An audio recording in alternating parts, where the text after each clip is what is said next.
Hello, I'm Naturalist Katie, and welcome back to Tree Tuesday. This week we are discussing apples. So it's that wonderful time of year when the apple trees are ripe and their fruit is starting to drop from the branches, and everybody's coming around to enjoy that sweet fruit.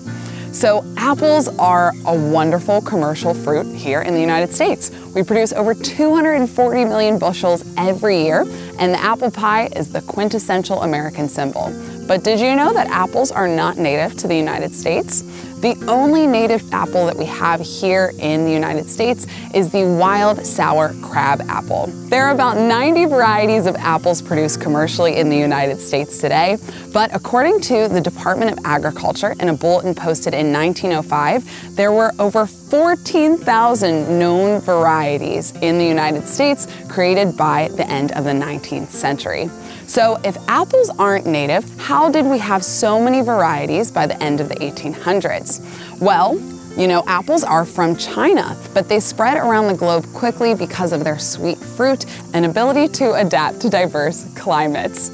Colonists brought them over to the United States to begin their own orchards. But apple seeds are quite interesting. Let's say you have a beautiful Fuji apple and you love the flavor so much that you want to plant your own apple tree, creating your own Fuji apples. So you take that seed out of that apple, you plant it in your yard, you wait years and years, and soon there's an apple tree ripe with apples. You go to take a bite and it tastes nothing like a Fuji. Well, that is because apples are like you and me, a combination of our parents' DNA with no telling what we will look or taste like until we eventually grow.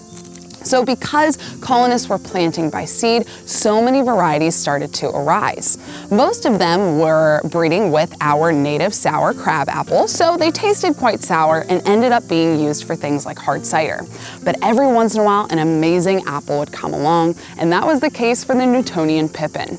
The Newtonian pippin was the most popular colonial apple, and it was actually sent to Queen Victoria of England, who was so impressed by its flavor that she removed the English tax on imported apples. But if apple seeds aren't a guarantee, how were they producing this Newtonian pippin on more than one apple tree? Well, through the process of grafting. Now, grafting very simply is basically taking a branch from a desirable apple tree and putting it onto a sapling of another. Eventually, that branch with the desirable fruit becomes the dominant part of a tree, and now you have more than one apple tree producing the same apples. But not everybody had time for grafting, and that is where Johnny Appleseed comes into the story. So Johnny Appleseed is based on a real man named John Chapman, who is from Massachusetts, and he was a missionary. So he was traveling through Pennsylvania, Ohio, and Indiana to preach Swedenborgianism. And as he traveled, he would produce orchards and sell them off to fund his traveling. He would collect seeds from discarded areas of cider presses and then plant them to produce nurseries, fencing them in and selling them off to farmers.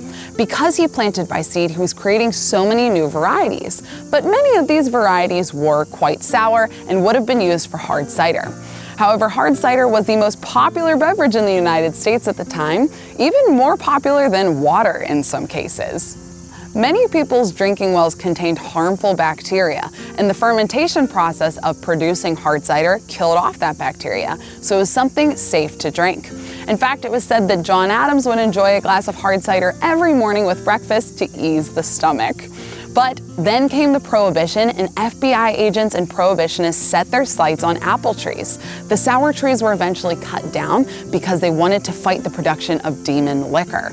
This led to the loss of countless varieties of apples. However, because of the hard work of people like Johnny, who insisted on planting seeds, so many varieties remain today, and we can possibly thank him for many of the varieties that we see in our markets, and possibly the ability to have the hearty apples that we enjoy eating in this day.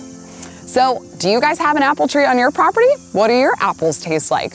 I hope you had some fun learning about this tree, and I will see you in the next Tree Tuesday. Bye!